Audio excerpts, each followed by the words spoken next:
Some Islamic militants liken the current conflicts to religious wars of the past. Al-Qaeda's deputy Ayman al-Zawahiri, in a video 2 years ago, compared the current Catholic Church leader to the 11th century Pope who launched the Crusades. One leading U.S. scholar says, the September 11th, 2001 terrorist attacks on the U.S. confirmed to some people that Muslims and Christians would always fight.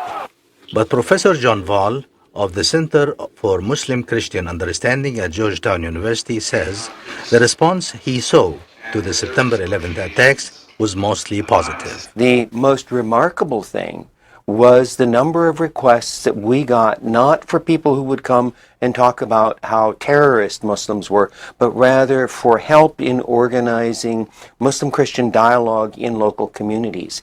In the past 4 decades, the Vatican has promoted reconciliation.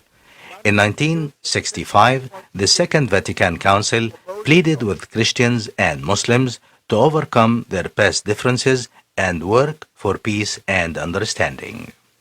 In 2001, Pope John Paul II was hailed for visiting the cherished Umayyad Mosque in Syria and urging respectful dialogue between what he called two great religious communities.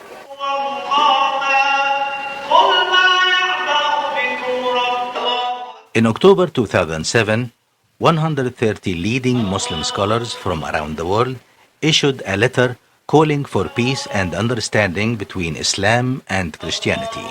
They said the very survival of the world is at stake. Professor John Borelli is the national coordinator for the interreligious dialogue at the U.S. Jesuit Conference. I really think that this initiative that has come from Muslims for theological dialogue based upon the principles of love of God and love of neighbor is very positive. The Vatican has responded, and what will come out of this will be the largest Muslim dialogue that the Vatican has co-sponsored. Borelli says during Pope Benedict's U.S. visit, American Muslim leaders will participate in interfaith activities with the pontiff. Yet, nearly 2 years ago, it was this pope who angered many Muslims when he quoted a 14th century Byzantine emperor who had criticized the teachings of the Prophet Muhammad. The pontiff later sought to diffuse the anger, expressing deep respect for all Muslims. Parvez Ahmad is the chairman of the Council on American-Islamic Relations.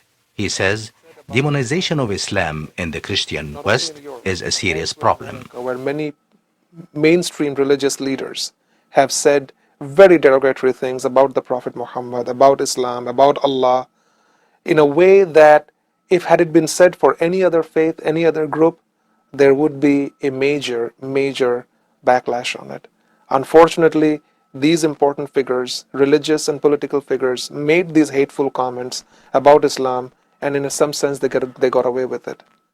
Parvez says Muslims must follow their religious teachings and respect other faiths to foster better relations. Keith Ellison is the first Muslim American to be elected to the U.S. Congress.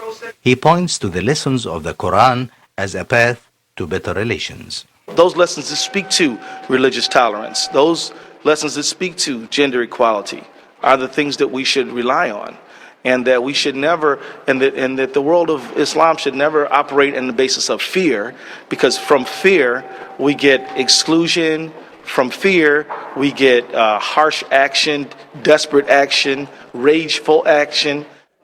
Pope Benedict, who has recently appealed for an end to bloody conflicts in the Middle East, has also said the religious and intercultural dialogues are necessary to build a world of peace. Mohammed El-Shinawi, VOA News.